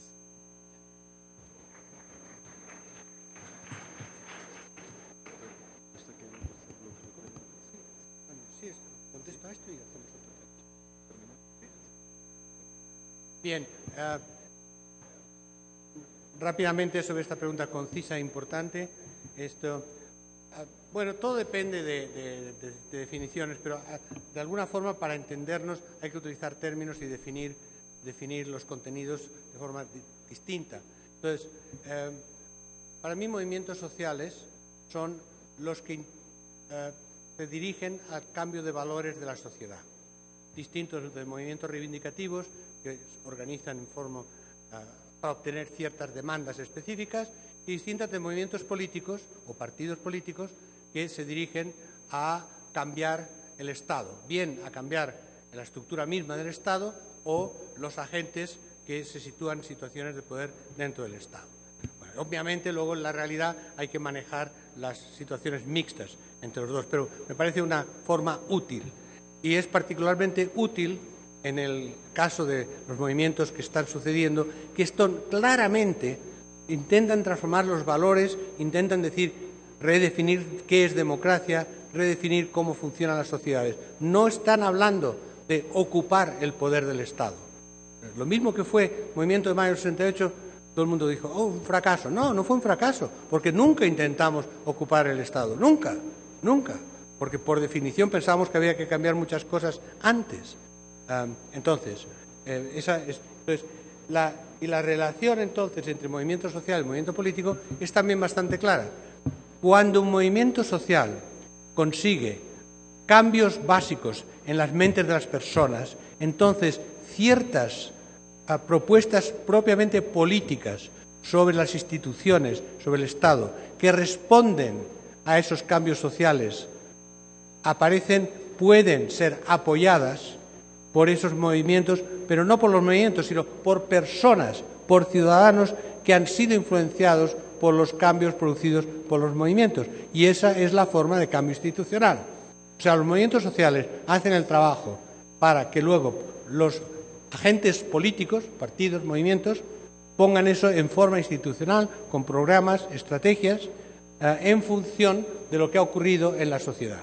Y ahí algunos dirigentes del movimiento social se integran en la política y otros no, pero en cualquier caso el movimiento social ya no está ahí. El movimiento social ha cumplido su papel, ha cambiado algo en las instituciones y luego se vuelve a situar en una crítica a partir del momento en que esos valores no han sido plenamente representados por las nuevas opciones políticas. La cuestión de la relación entre lo personal y lo político y las reacciones emocionales con respecto a los mártires, es muy interesante. Lo que estos movimientos demuestran y lo que los de los años 60 y 70 afirmaban es que lo personal es político. Lo personal es político. Lo político no es solo lo que ocurre en algunas cúpulas de partidos o en lo que en la prensa se dice que es político. Lo que yo siento es lo que me importa. Y si yo hago política será para responder a esos sentimientos que yo tengo. Entonces, si yo veo que hay personas como yo que las han matado y que podría haber sido yo, o que las han golpeado y que podría haber sido yo, ahí se produce una empatía que es emocional, pero que es política también, porque es al mismo tiempo se entiende que los han apaleado, los han matado por lo que estaban haciendo, que es lo mismo que yo estaba haciendo, y por consiguiente redobla mi intento de cambiar instituciones políticas que responden a las propuestas con violencia. El tema que usted ha planteado, querida amiga, sobre qué pasa a los mexicanos en este aspecto. Bueno, yo creo que la cuestión básica es que si esto, mi amigo Jorge Alonso lo sabrá mejor, pero hay una vieja tradición de sumisión cultural en México, de respeto a la autoridad y a la jerarquía social, que va junto con la explosión revolucionaria, claro, porque si todo es sumisión, el día que desaparecen los mecanismos de control hay explosión, que crea una nueva forma de autoridad y una nueva forma de sumisión. Yo creo que esto, fundamentalmente esto, es en lo que yo observo que está cambiando México decisivamente. En los últimos 20 años ha habido cambios culturales y de mentalidad en las generaciones jóvenes que eran impensables antes. Y no son necesariamente cambios políticos, son cambios en lo personal. en lo fundamental, que es el derecho a vivir como yo quiero. Ese derecho es nuevo, en mi opinión, a nivel masivo, y forma parte de la nueva generación. Por tanto, cuando yo titulé Enredados por la libertad, es que si hay algo común a los nuevos movimientos sociales con las nuevas generaciones, es que la libertad en la sociedad y mi libertad personal, el yo poder decidir mi vida, es absolutamente central. Eso no es la cultura mexicana tradicional. Y eso es lo que realmente está haciendo cambiar México. Libertad, mi libertad, no es individualismo. No es individualismo, porque puede ser que yo decida que me hago ecologista y que voy a morir por salvar a los delfines. Pero es mi decisión en mi libertad. El individualismo es otra cosa, es cuando el proyecto empieza y acaba en uno mismo. Pero la libertad individual, la autonomía del sujeto, para hablar en términos más sociológicos, para mí es central. Y esto, lo que estas sociedades están mostrando, es que la autonomía del sujeto, tanto en personas como en redes de personas, es el elemento definitorio de lo que organiza nuestras vidas. Y no pasamos por mediaciones en todo el mundo. Partidos, organizaciones, sindicatos, etcétera, pueden ser útiles para ciertas cosas, pero yo no delego mi vida a nada. Mi vida la asumo yo y mi red que me construyo constantemente. Ese es un cambio cultural fundamental. Y eso, en mi opinión, es lo único que en México puede salvar a la sociedad del caos y de la violencia, porque a las redes no se las puede matar, porque hay unos caen pero otros no. Las redes se reproducen, ese es el valor fundamental de las redes, se reproducen, se autogeneran, se autoprograman y no dependen de individuos u organizaciones. Y eso es lo que le plantea cuando te dice formas de disolución posibles de los movimientos sociales. Bueno, la única que no es que liquiden a líderes porque no hay, que desorganicen a organizaciones porque no hay. La única es en que en ciertos momentos suficientes elementos del movimiento social decían que ya está bien y que ahora ya quieren hacer política y concurrir a elecciones, y entonces si sale bien, el movimiento desaparece en términos productivos, cambiando las instituciones. Si sale mal, se deslegitima y por consiguiente desaparece por un tiempo. Pero ese tipo de movimientos, como son redes, como son rizomáticos, nunca desaparecen mientras las causas que los han originado estén presentes. Gracias, doctor Castells. Último bloque.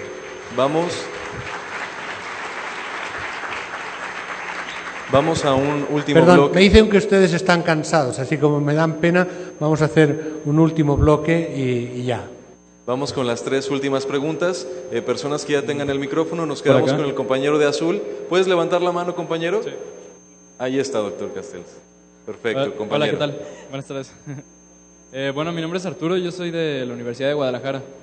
Y mi pregunta va un poco más enfocada al asunto... perdón, acá. Mi pregunta va enfocada a la cuestión de la academia y los centros de pensamiento, que seguramente pues, es algo que conoce muy bien. Quiero preguntar primero la indignación de las redes sociales. ¿Cuál es la infiltración que se tiene de esta indignación en la academia o en los centros de investigación, por un lado? Por otro lado, ¿cómo es que estas instituciones se resisten al cambio? Y siendo que dentro de las instituciones es donde se juega el debate más profundo de los cambios sociales. Y en tercer lugar, ¿cómo es que los investigadores o pues los protagonistas de los centros de pensamiento construyen el pensamiento utilizando las herramientas que nos brinda el Internet, como Wikileaks o como sociedades anónimas de información? ¿Y cómo se podría oficializar este asunto de las fuentes de Internet para producir conocimiento y cambiar a la sociedad? Gracias. Gracias, compañero. De este lado tenemos también, compañera, por favor. No, yo soy la que tengo el micrófono. Doctor Castells, a mí lo que me ha llamado más la atención soy investigadora del CIESAS, para presentarme. No soy estudiante, ya estoy grandecita, pero seguimos siendo estudiantes, ¿no? Pero desde otra perspectiva. A mí lo que me llama mucho la atención y me emociona es que usted se haya atrevido desde su estatus a hablar como uno de los elementos fundamentales de los movimientos sociales, la indignación, y conecta eso con emoción. O sea, ha subido el concepto de noción a una palestra, a un estatus que nunca se le había dado. O sea, la emotividad, la pasión, generalmente es algo que se califica como negativo, ¿no? O sea, no, es un tipo que generalmente dice lo que piensa, y eso no se debe de hacer, no es bien visto.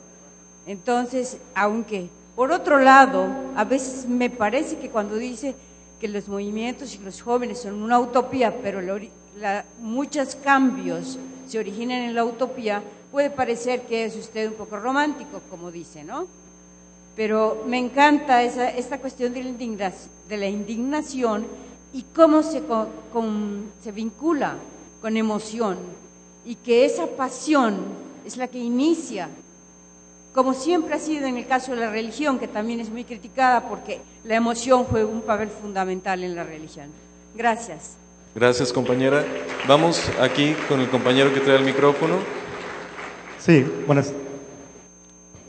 Compañero. Doctor Castells, mi nombre es José Luis Velasco, acá, de este lado. Bueno, usted habla de la emergencia de un enorme cambio social sobre las ruinas de un sistema. Mi pregunta sería, y bueno, daba usted algunas observaciones acerca de cómo se puede manifestar la sociedad civil en este cambio social, que es con la solidaridad, decía usted, juntándose y compartiendo escenarios en donde se combate el miedo, ¿no? Ese miedo a la represión y a muchas cosas que el sistema nos impone. ¿Cuál es la responsabilidad? Y esto se lo pregunto porque sé que usted ejerce en espacios periodísticos. ¿Cuál es la responsabilidad de los profesionales del periodismo dentro de este cambio del que usted habla, ¿no? Porque hay un sistema de medios en donde los periodistas se les hace creer se les hace saber que su responsabilidad es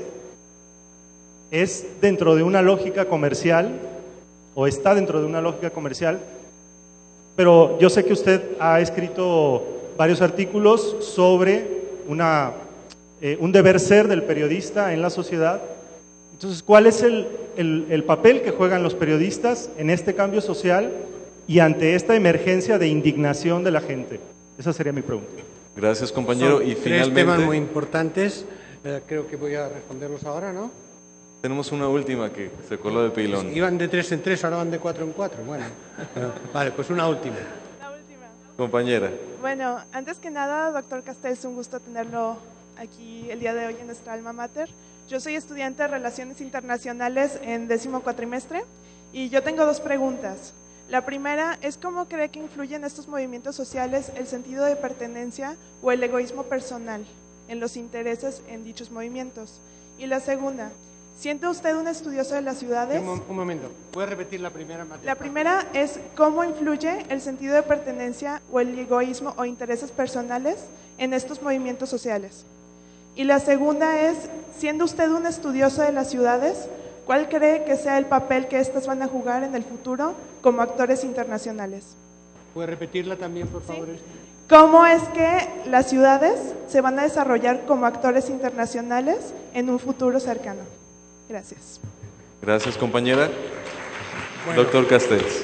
Gracias a la generosidad de nuestro coordinador, voy a empezar una conferencia de 1:30 para contestarle a usted.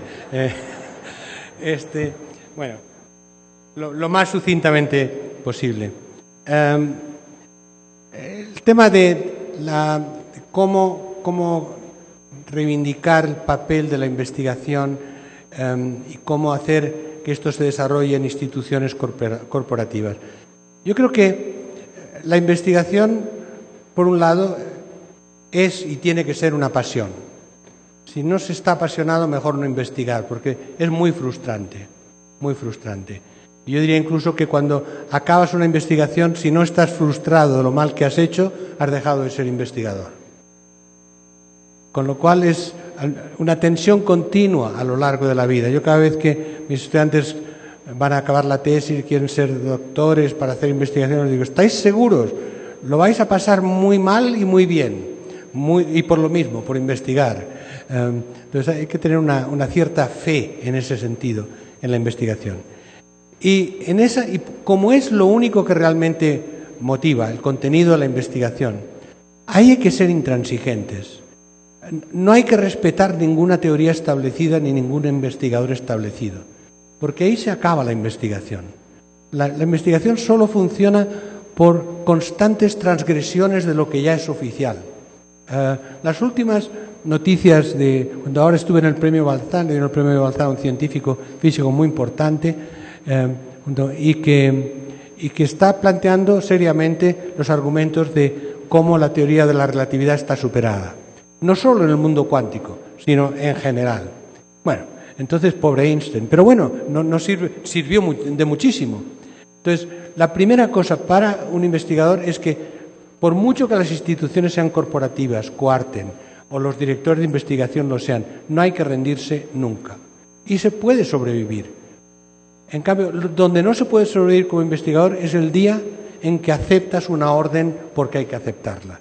Porque ahí sobrevives de planta, pero mueres como investigador.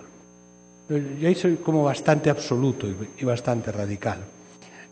Y sí, querida amiga, yo reivindico el romanticismo en la investigación. Yo pienso que es importante ser romántico en todo, pero sobre todo en la investigación, porque si no... el romanticismo es pasión, es que te lleve la pasión, ¿verdad? Y la investigación es pasión, y el cambio social es pasión. Por tanto, el romanticismo es la actitud fundamental en la vida, yo creo, para crear algo. La cuestión del egoísmo es, en lo personal, depende de qué se considere egoísmo. Si egoísmo quiere decir reivindicarse que soy yo, es más bien un tema de salud mental. Porque si uno no se reconoce a sí mismo, pues no sabes qué eres. Entonces, mejor que te ayuden, no psiquiatras que lo pueden entonces empeorar todo, pero tus amigas. Entonces, el centrarse en uno mismo está bien, es lo sano. Ahora, y participar en un movimiento o en cualquier cosa por uno mismo y por lo que tú piensas y sientes, es la base de todo. No hacerlo por ideología, no hacerlo por deber, por sacrificio, sino porque tú decides sacrificarte y esforzarte porque es lo que te llena, más que llevar la vida burocrática y rutinaria que no te llena. ¿Verdad? Entonces, el egoísmo no quiere decir egoísmo social. El egoísmo individual es seguir lo que tú quieres hacer. Lo que llamamos egoísmo en la tradición cristiana, por ejemplo, es cuando no te interesa nada más en el mundo que lo que te pasa a ti. Es muy distinto. Entonces, eso es egoísmo social y eso es falta de caridad en términos cristianos y es falta de solidaridad con la gente en términos tradicionales políticos. Entonces, eso, bueno, saben que tienen su castigo. Los egoístas en el sentido social se quedan solos. Y ¿saben una cosa que a mí siempre me impresionó? En la lengua quechua, que obviamente ignoro hasta en los mínimos detalles, pero que tengo suficientes amigos que la hablan, no existe la palabra pobre como tal. Para decir pobre se dice pasha. Y pasha no quiere decir no tener dinero, quiere decir no tener amigos, no tener familia, no tener a nadie con quien llorar o con quien luchar. Entonces los egoístas sociales tienen su propio castigo, son pasha. El tema de las ciudades. ¿Qué papel tienen las ciudades en el futuro? ¿Sabes qué? Todo, porque el futuro son las ciudades.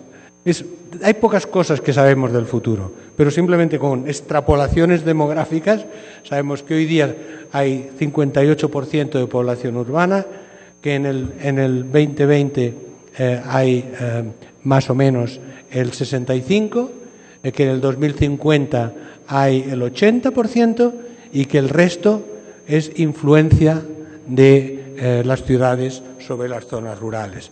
Entonces, no que no exista campesinado, pero el campesinado también estará en áreas metropolitanas y en torno a núcleos urbanos desde donde se controla la producción.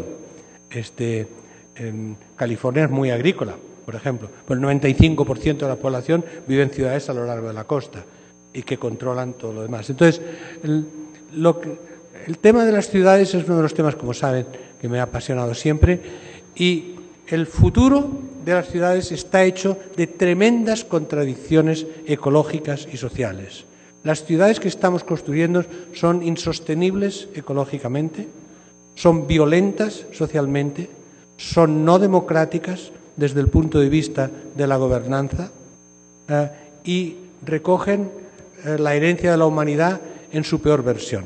Cuando la ciudad como tal es donde está la creatividad, donde está la creación de riqueza y la creación de cultura como tal.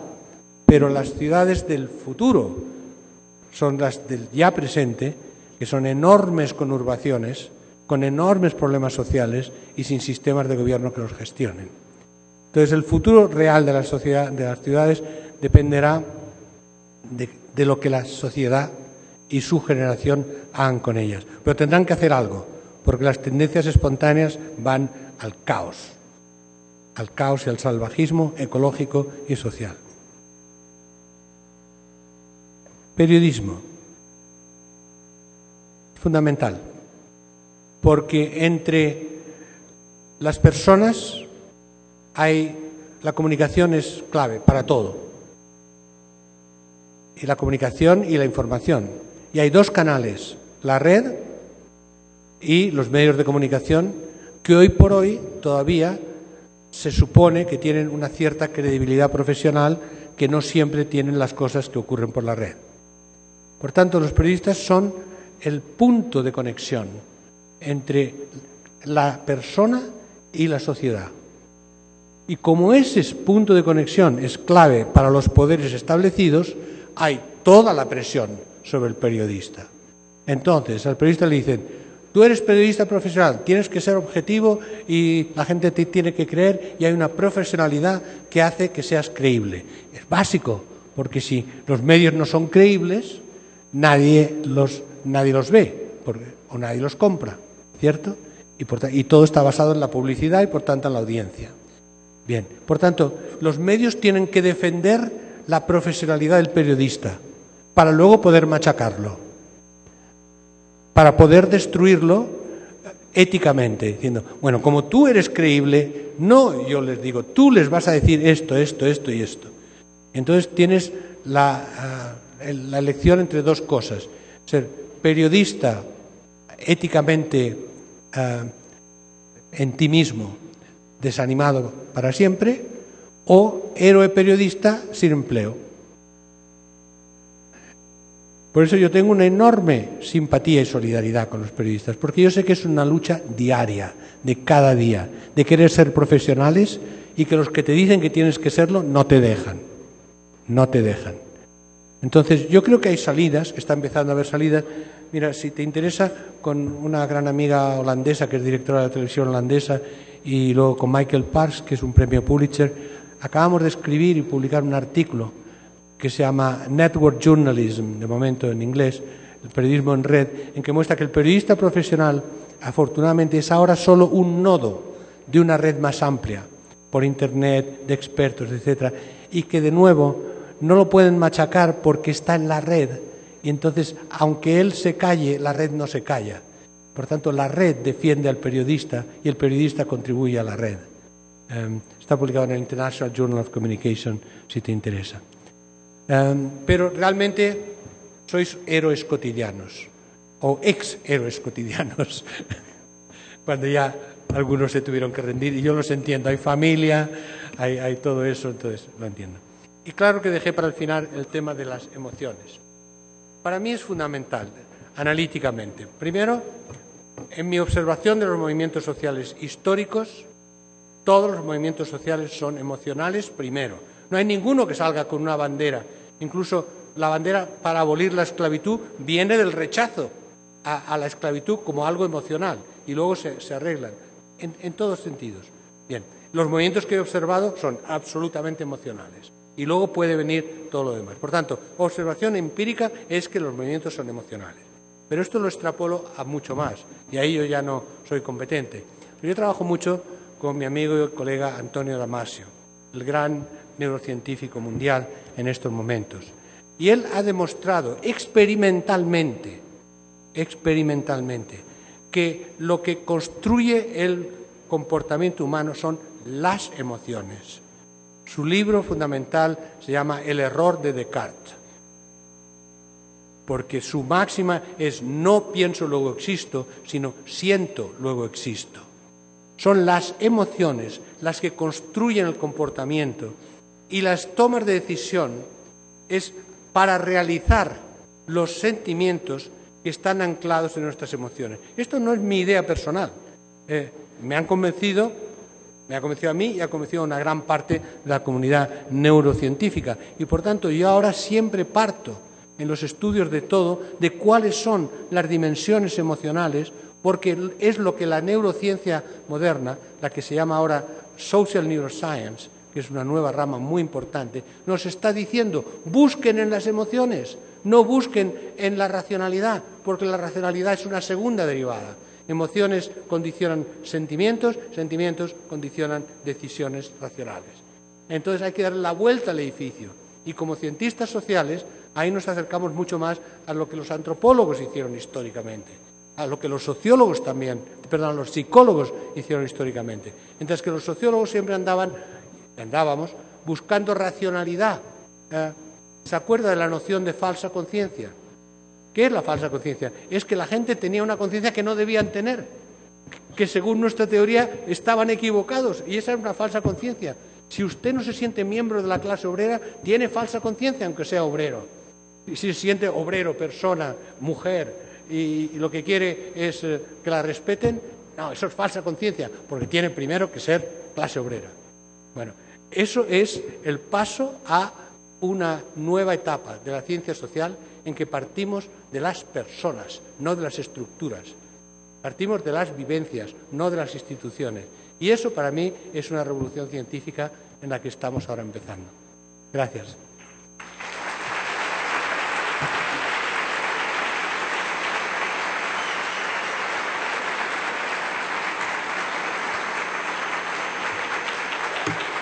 Muy bien.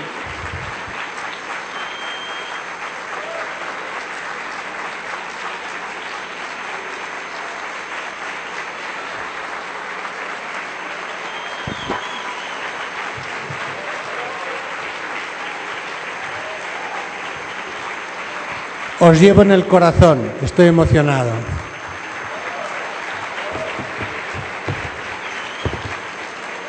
Agradecemos al doctor Castells por sus reflexiones. Queremos invitar en nombre de los estudiantes de nuestro país a la estudiante... Oh, miren, qué bonito.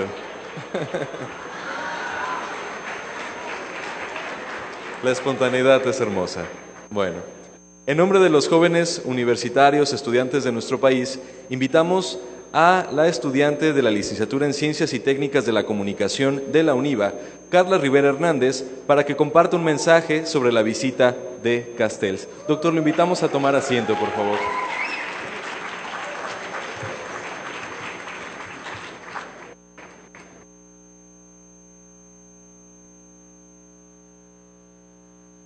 A nombre de la Universidad del Valle de Atemajac, agradezco su visita a nuestra casa de estudio, a la Perla Tapatía y a nuestro querido México. Más de alguno de los aquí presentes, incluso yo en algún momento, nos preguntamos si tenía algún sentido manifestar nuestro sentir, nuestro coraje y nuestra indignación a través de una plataforma multimedia. Pero con su trabajo, donde no solo estudia y explica fenómenos sociales, sino que les da nombre y sentido, hoy estoy segura que mi actuar y el de todos los que interactuamos en la sociedad red vale la pena y tendrá trascendencia. Usted afirma que el poder está en las mentes y que quien sea capaz de diseñar y hacer funcionar en un sentido u otro el proceso de comunicación socializado, tiene una de las claves del poder, porque es más eficaz el poder de las mentes que la tortura de los cuerpos. Aquí, y tras escuchar lo que hoy nos compartió, invito a los estudiantes, académicos y profesionales que hoy nos acompañan a reconocer su inteligencia afectiva, ya que las emociones generan acciones. Trabajemos a partir de las emociones y de los sentimientos. Dejemos de lado el miedo, transformémoslo en indignación. Adoptemos la confianza, reconozcamos nuestros sueños, expectativas, anhelos y esperanzas y actuemos en pro de la lucha social. Hoy los invito a vigilar el poder a través del Internet, porque este es más que una tecnología, es un medio de comunicación libre, de interacción y de organización social. Martin Luther King dijo: si ayudo a una sola persona a tener esperanza, no habré vivido en vano. Hoy, a nombre de los universitarios aquí presentes y de los profesionales que laboran por un México y un mundo mejor, puedo decirle, su labor científica nos ha dado esperanza. En un México oprimido por las estructuras de poder, manipulado por los medios de comunicación, víctima del cinismo político, en un ambiente en que no reconocemos a los políticos como líderes, en un escenario de desigualdad que crece día a día y a pesar del panorama desalentador en el que vive nuestra patria, confío en que la era de la información nos permitirá encontrar un nuevo curso para la historia humana. Compañeros, Manuel Castells afirma que el poder no es infinito ni estático y que cuando la resistencia y el rechazo se vuelven más fuertes que el cumplimiento y la aceptación, las relaciones de poder se transforman. Otra política es posible y la transformación se logrará estando unidos, pensando juntos, continuando la lucha. El amor al mundo es lo que mueve a los revolucionarios y me atrevo a decir que los aquí presentes amamos a nuestro país. México está en espera de una revolución. México exige justicia. México está listo para conquistar la libertad y dignidad que merece. Gracias.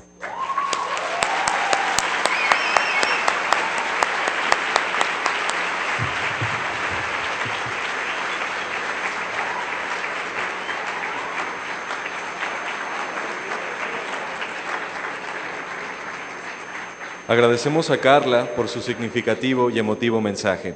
Invitamos a la doctora Virginia García Acosta, directora general del CIESAS, acompañada del doctor Jorge Alonso, a que haga entrega de un reconocimiento al doctor Manuel Castells por su participación en la cátedra Jorge Alonso.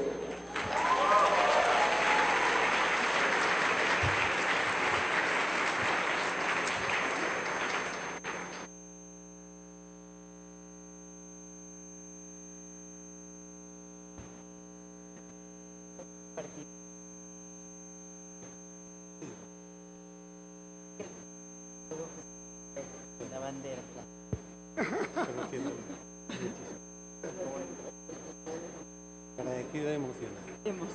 Seguimos. Muchísimas gracias.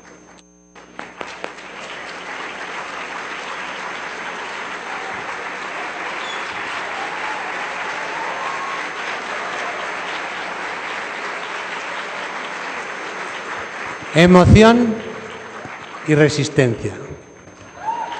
Para el cierre de este encuentro, el rector de la UNIVA, el presbítero licenciado Francisco Ramírez Yáñez, hará entrega de un presente en nombre de nuestra comunidad universitaria al invitado distinguido, el doctor Manuel Castells, así como al doctor Jorge Alonso.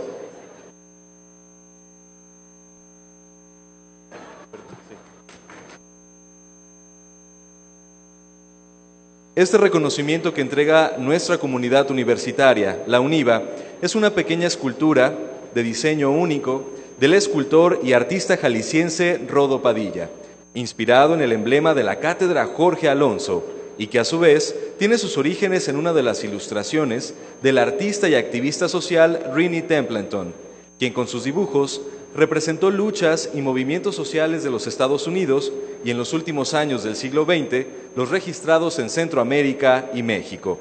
En esta figura se fusionan estos elementos. Damos un fuerte aplauso, por favor.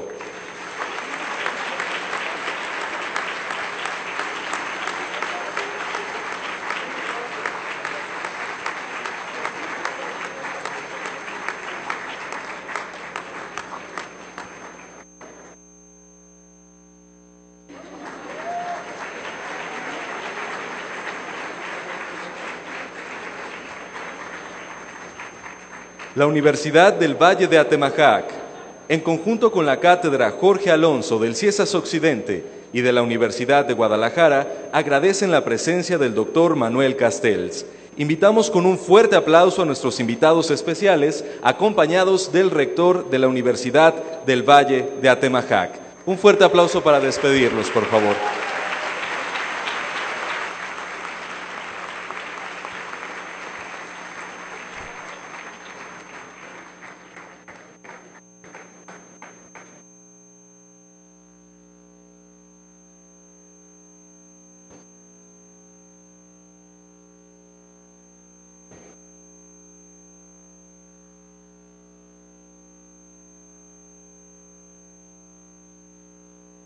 De esta forma agradecemos su presencia en este importante espacio de reflexión.